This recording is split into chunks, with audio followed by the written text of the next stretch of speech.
Welcome to a Fish Out of Water podcast. This is your host, Richard Lipman.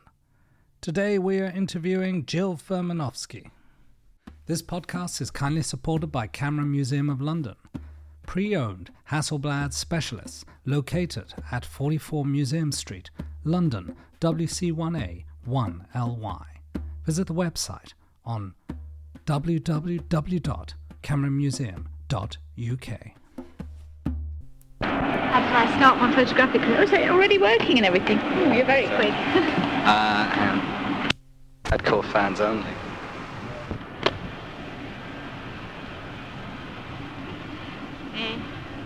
How did I start my photographic career? Hang on.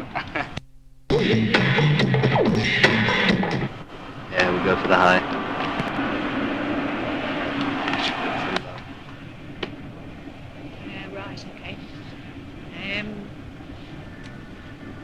I started my photographic career at the Rainbow Theatre in 1972. It was a rock venue in London, and I was a student. I was 18 years old, and I had a college camera.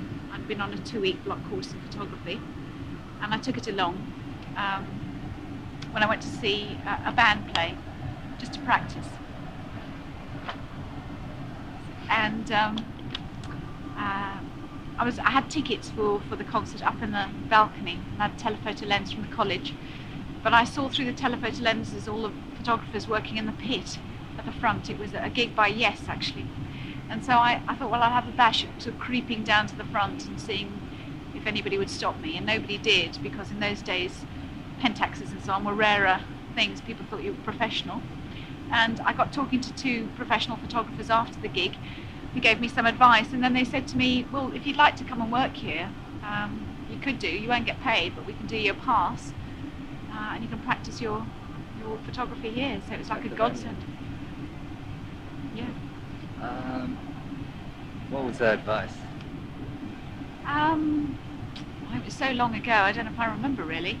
I think I was probably asking them technical questions rather than sort of how to get started. I didn't think for a minute that I'd actually be a photographer at that point. I'd only been on a 2-week course.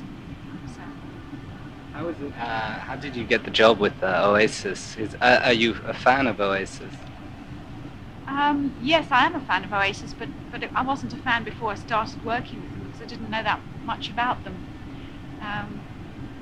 But I was finishing my book, 25 Years of Rock Photography, called The Moment, and I was looking for a band. This book is like in the form of a diary.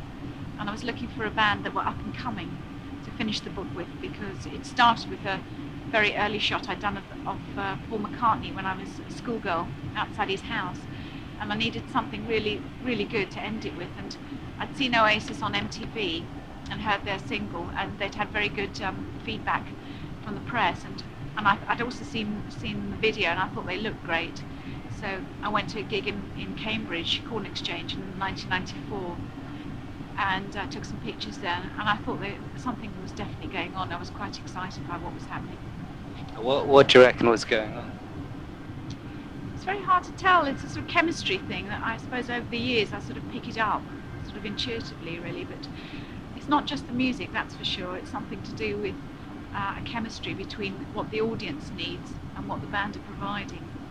It creates a sort of explosive combination. And working with Oasis, was that difficult? Were you getting in their way or stuff like that, or did they want you to be there? Was there any sorts of problems, arguments, stuff like that? How did you perceive? Yeah, I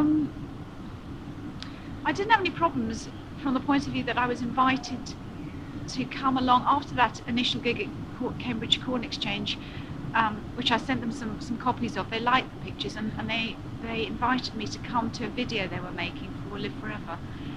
And then I did encounter some difficulties, because everybody had already warned me that Liam was very volatile and didn't like photographers very much. And initially I tried to have a conversation with him, which didn't work at all. What happened? Well, I just tried to make a conversation like, oh, I saw you at Cambridge and I thought, you were really passionate, and that was a sort of, strange combination with how stationary you were, in fact. He just looked at me and repeated it all back to me in a sort of whiny voice. So I just backed off. Was he on drugs? I don't know. Is that something you see a lot, the private lives, what goes on behind the concert? Yes, I suppose I do, really. I don't make a particular effort to go creeping around or anything particularly, but I do see them doing their job and not doing their job as well. Yeah. Do they seem to party a lot? That's my daughter there. What, darling? Are you? Oh, brilliant. Okay. Right. Okay. Well, I'll just be here for a little while. Sorry, I'm sorry. What was the question again? Yes. Did you ever get involved in any of the fiascos, moments of self-indulgence, stuff like that? I don't know that I actually get involved when I work anyway, particularly.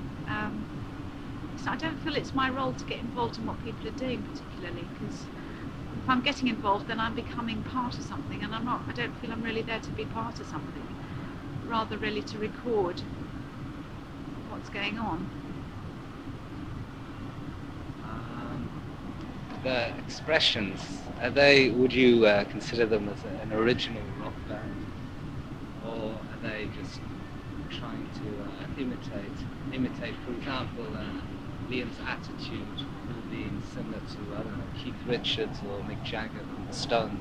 Even the looks, with the long hair down to here. Yes, yes. Well, I suppose you could say that they very much come from the history books.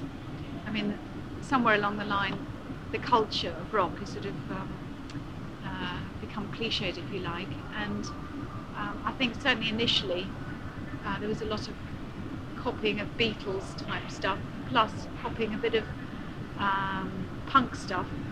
In fact, it wasn't really until I'd been working with Oasis for probably about a year that I happened by chance to see the Stone Roses in a concert before they finally called it a day.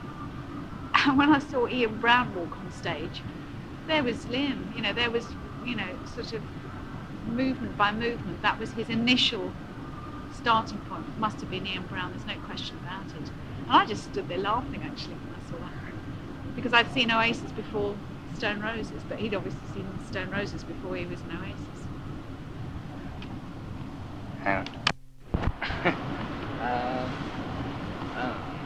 So where are you originally from? I'm originally from Zimbabwe. Zimbabwe? Yeah. Are your parents nationalities? I'm probably a Heinz 57 varieties, really, because my grandparents on one side of the family are from Russia, on the other side they're from Berlin. I was born in Africa and I live in the UK, so I don't know where I'm from, really. What actually made you start photography?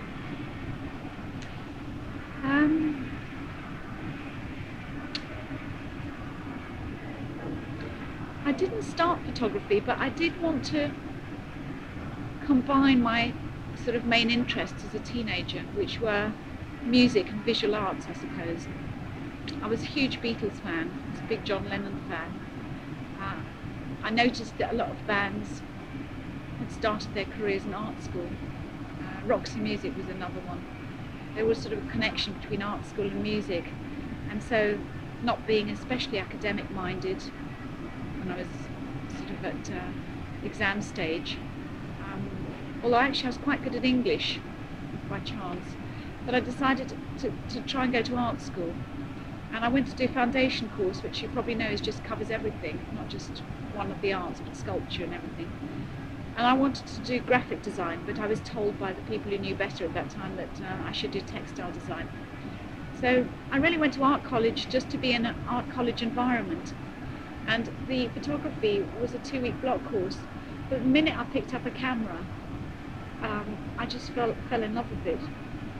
And as I say, this strange thing happened that within that 2-week block course, I went to the Rainbow and got that job. So it was very peculiar. I didn't choose to be a photographer, but it seemed to choose me. And from then on, what happened? After after the Rainbow. Well, I worked in the Rainbow throughout my college years, so that's like 3 years. But I didn't leave college. I thought it was probably best to stay on, and I had the facilities of a darkroom, and also I then was able to move once I became hooked on photography into graphics. So I abandoned textile design, but not the art college, and I went on to do graphics. And I got a degree in graphic design, but during that whole period of 3 years I was shooting at the Rainbow, and by the time I'd finished college I was very proficient at doing live shots, and I had a big enough portfolio of them to get work from the music press. Yeah, it was hard to get. It's always hard to make the next step, because the next step after doing live shots was to try and do photojournalism, and the music press was very male dominated, and all the editors were male and all the journalists were male, and there was only one other woman working in rock photography, and that was Penny Smith, and I got to know her quite well, but she already had a job at the NME. I never actually managed to get a job with any of the One publications, but they started to use me freelance more and more. But it wasn't really until Punk in 1977 that I really started to make headway. Somehow I worked for Sniffing Glue magazine, which was just a little fanzine, but that magazine became the most authoritative voice on punk in the 70s. So you ever get to photograph Johnny Rock? Yes, I did, yeah. But the Sex Pistols had an office in the same building that I used to work in with Miles Copeland, who then went on to manage the Police. So it was all sort of, Miles Copeland also promoted the Sex Pistols, so I started to build up contacts in the music business in the 70s. From then on, once punk started and I did a lot of punk stuff, I wasn't short of work in the music press, so I worked for NME, Melody Maker, Sounds quite a lot, Record Mirror a little bit, and then in 1980 The Face started and I worked for them as well. They say that Oasis have got inflated egos and stuff like that. Did you find that when you were working with them? Yeah, they've got huge egos, yeah, massive. Could you explain that to me? Well, your sort of definition, examples? Yeah. Are they just very overly confident? I think they're the best. Yes, it's quite well documented that they're, feel that there's no need to be modest about their achievements, certainly, and about their skills. But very few people manage to get away with that level of arrogance and actually follow it through. So from that point of view, you could say they're kind of visionary as well. Do you think there's any future for them, photographically-wise? Photographic-wise? Well, with me, as long as they're doing something and they want me to drop in from time to time, I hope to be doing it for as long as they want me there, really. I'm of course sort of a little bit old for hanging out with them on any social level, and as I say, I don't hang out even when I was young enough to do it. But I love them dearly, and I think that there's a lot of music in them that's still to come out.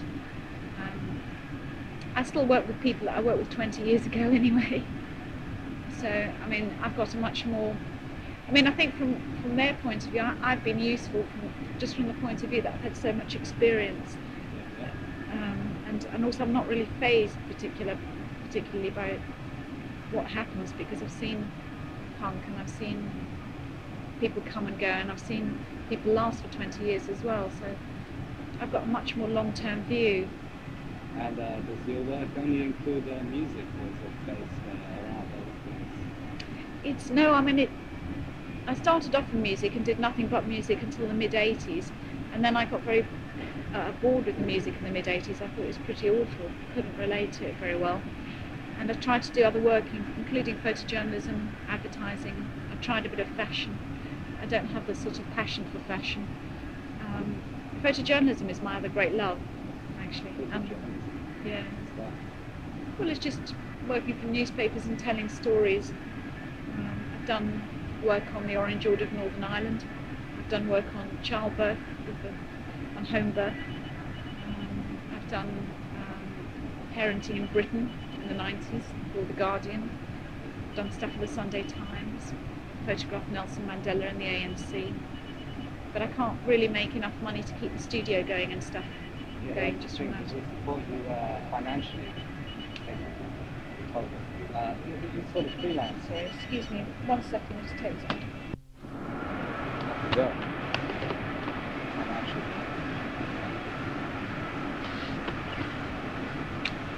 Yeah, I was just saying it's a bit difficult to make a living from photojournalism if you're running a studio as well.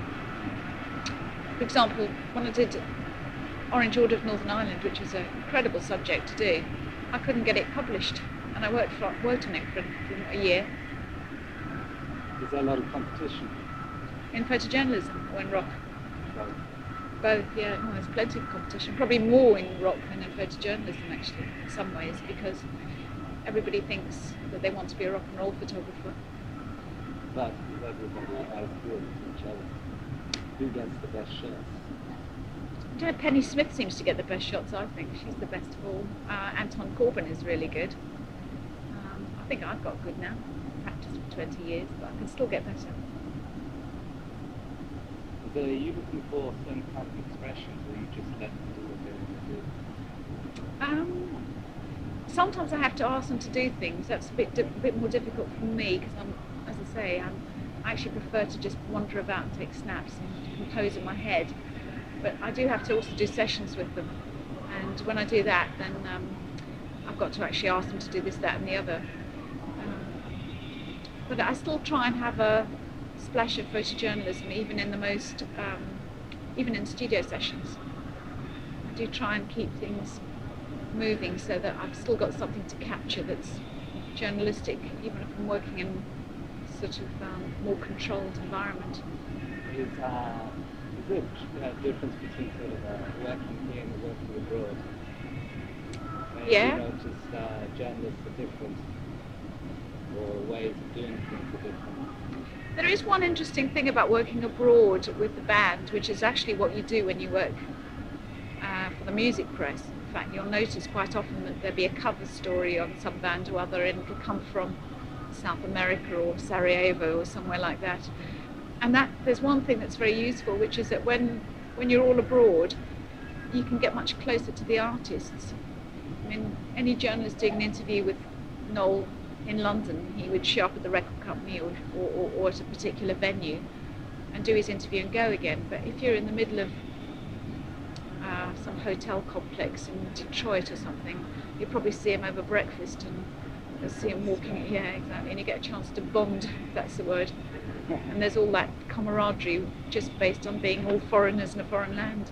Sure. What about fans? Do they get a lot of attention in the streets and stuff when they're abroad?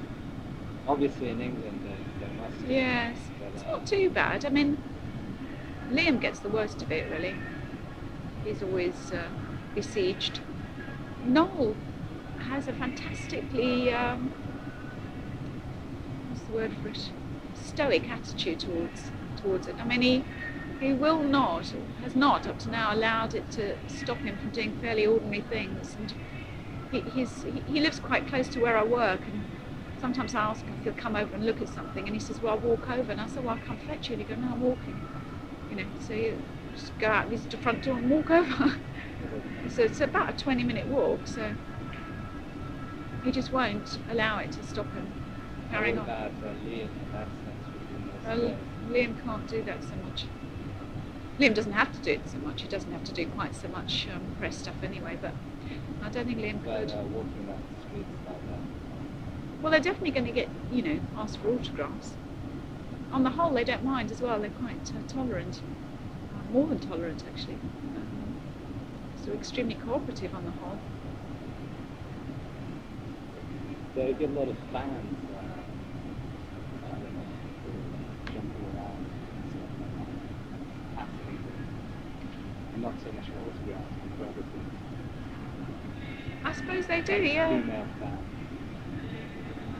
I think it's just part and parcel of what they've, got themselves into. I don't get the impression with them that it causes them quite so much angst as other artists I've worked with. Certainly not Noel, anyway. I mean. Do you think they don't? They just hide it? Or is it a natural, not angst?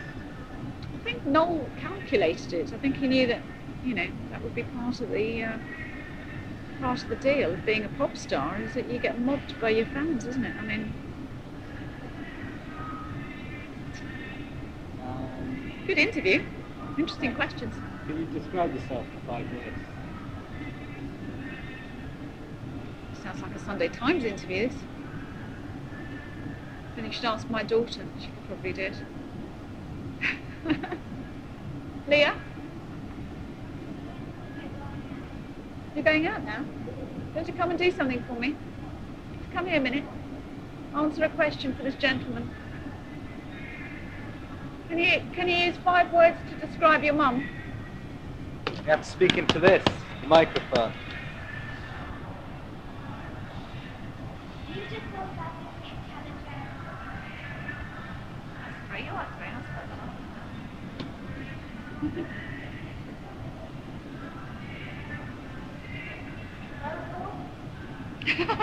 What?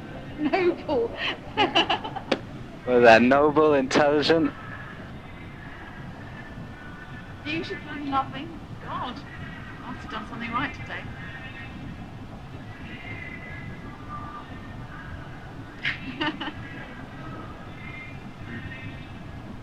Could you describe Oasis in 5 words? Artistic. Thank you very much. Thank you. Describe Oasis in 5 words. Where are you going?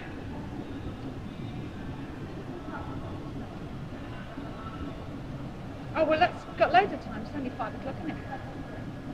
They're going to have to wait for me, okay? I'm nearly finished this. You just give me 5 more minutes. Could you describe Oasis in 5 5 minutes? minutes? 5 words. I did do it in my book, actually. Did you get a copy of the Moment book? Yeah. I think you probably did, Uncouth, I can't remember what I said about that. Egotistical, brilliant, arrogant, etc. What's the future? Future for you? Me? And I've been praying for a year off for years now, but I haven't been able to afford to do it yet, so I'm still not sure if I can afford to do it, but that's what I'd like. Yeah. Have you been all over the world with your photography? Yeah, I have, yeah. I haven't seen that much because quite often you're just there for a day or two. So it's not like proper travelling, but I've been all over the world, yeah. You married? Yeah. Once, twice? No, just the once. I'm still married, actually.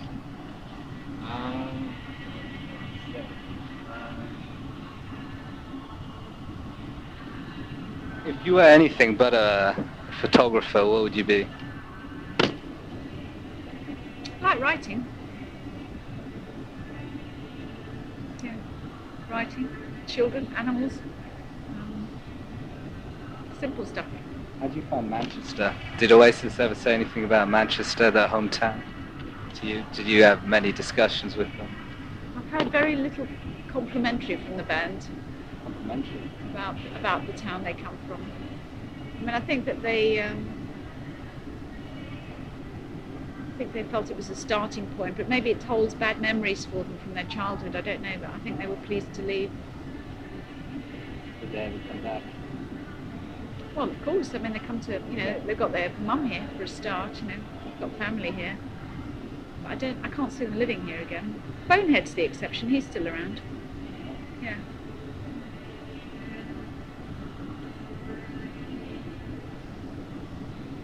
Planning to work with other musicians in the future? I don't really plan to, but I do get offered stuff quite regularly, and I love working with musicians. I mean,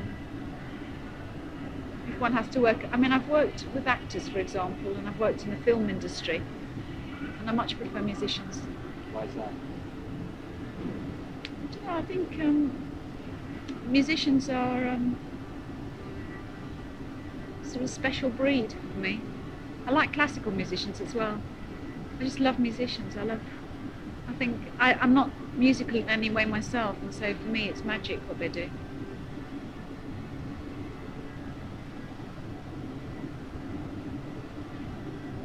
What about you? Are you a musician? Yeah, I've got those. Do you? Right. I find there is much future for But there is in another sense. Are you from You're not from Manchester anyway, are you? You're Londoners. You're from where? Brussels. From My dad's Brussels? from All My right. mum's from Israel. Gosh. Yeah. From all over the place. My dad picks up Polish film. Well, Polish, Russian. Now discovered Yemen. Yeah, yeah. Wonderful combination. There's an Israeli guy came to see me the other day who's in something to do with Massive Attack, I think.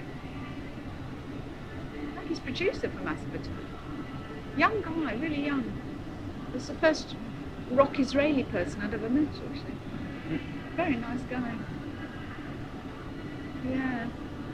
I mean, if you've got a mixture of cultures in you, then it's very hard to fit in. A lot of musicians that that's sort of. Quite hard to do. To fit in. Yeah, well, you won't. Especially within the student scene. Yeah. Well, any scene actually. I mean, that's why you may have to create one for yourself, really. Yeah. I mean, that's the whole thing about being creative. If you don't fit in, then you're always a foreigner. But then you have to use that to your advantage, really. So. That's why I do a bit of journalism as well. Yeah. Yeah. Well, journalism gets you out and about. So photojournalism or writing, doesn't matter what it is, gets you to sort of actually talk to people who. I mean, that's one of the reasons for being a photographer is, I mean, the picture taking is incidental to actually meeting interesting people and, being able to sit down and have a chat with them. I mean, I've sort of based I've got this one person I'm longing to photograph, who's a writer. I'm just desperate to photograph her. I just read all her books and I think she's great. So I'm going to write to her and say, can I come take your picture? But I just want to go and have a cup of tea with her and then I'll take a picture afterwards, What about Robert De Niro? Oh, he looked good in the 70s. Yeah. Yeah, I liked him. He was nice. Yeah, I liked him. Good looking man. I met Al Pacino in Eddie Izzard's dressing room some months ago. I didn't know he was. I just thought he's a bit of all right, isn't he? He's a nice bloke. And he was very friendly. I had a long chat to him. Then afterwards somebody said to me, oh, wasn't that fantastic? And I said, what? I said, oh, he was a nice bloke. Who was he? He said, Robert De Niro. Oh my God, why didn't you tell me before? I don't know what I would have done actually differently. But yeah.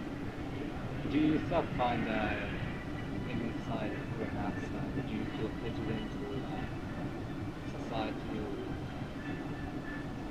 I don't have a need anymore one way or the other, but that's because I'm 44. I think age makes a big difference there. I certainly felt an appalling outsider and terrible. So, I mean, I think, so you're always kind of looking and trying to searching for a niche. It's not necessary anymore, thank God. But I find that now, searching. What age are you? 21, yeah. 27's the crucial one, I think. 27. That angle. Trying to get it to Korean. What's your subject that you're doing? Study English. Yeah. Of course, because you've probably got a language, haven't you? Two, probably. Have you got Hebrew as well? No. But you've got French. I used to mix Hebrew, French, and English as a kid. Yeah. That's brilliant, though. I mean, I think if I could have one skill, it would be another language, actually. Languages. Went to South America, and that was real travel. I couldn't speak Spanish. I felt absolutely handicapped by that. You've got a language, you can go and really see points of view from different angles.